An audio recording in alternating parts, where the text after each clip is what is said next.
This channel does not promote any violent, harmful, or illegal activities. All content provided by this channel is meant for an educational purpose only. আয়করের হিসেব বড্ড জটিল। অর্থবর্ষ শেষে যখন আয়করের হিসেব কষতে বসেন তখন অনেকেই মাথা চুলছে নেন। সাধারণ মানুষকে কর কাঠামোয় আরও সুবিধে দিতে এবং আয়কর রিটার্ন ফাইল করার পদ্ধতিকে আরও সহজ করতেই এবার বড় পদক্ষেপ করতে চলেছে কেন্দ্রীয় সরকার। সূত্রের খবর 2025-26 অর্থবর্ষে আয়কর কাঠামোয় পরিবর্তন আনতে পারে সরকার। অর্থমন্ত্রক সূত্রের খবর, আয়কর নিয়ে একাধিক পরিবর্তন আনার পরিকল্পনা রয়েছে কেন্দ্রীয় সরকারের।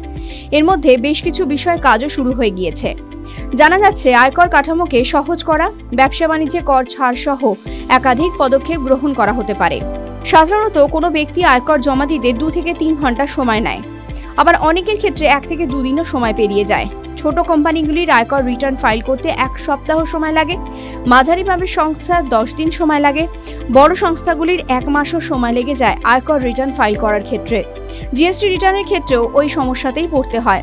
সরকার সাধারণ মানুষের এই সমস্যা কমাতে এবার বড় পদক্ষেপ করতে চলেছে। কি পরিকল্পনা সরকারের? সূত্রের খবর, কর কাঠামোর সরলীকরণ এবং আয়করের হারে পরিবর্তন করার পরিকল্পনা রয়েছে। বর্তমানে একাধিক কর ছাড় থাকলেও জটিল পদ্ধতি হওয়ায় তা অনেকেই বুঝতে পারেন না।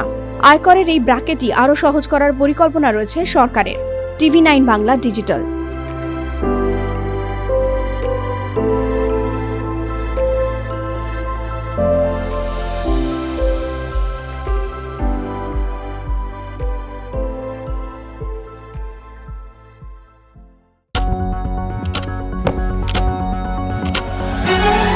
রাজনীতি শুধুই কি রাজার নীতি? রাজা উজিরের চোখে নয়, আপনার আমার চোখে সমাজের ছবি। কঠিন কথা সহজভাবে না বললেই নয়। প্রতিদিন রাত 9টায় TV9 বাংলায়। TV9 বাংলা না দেখলেই নয়।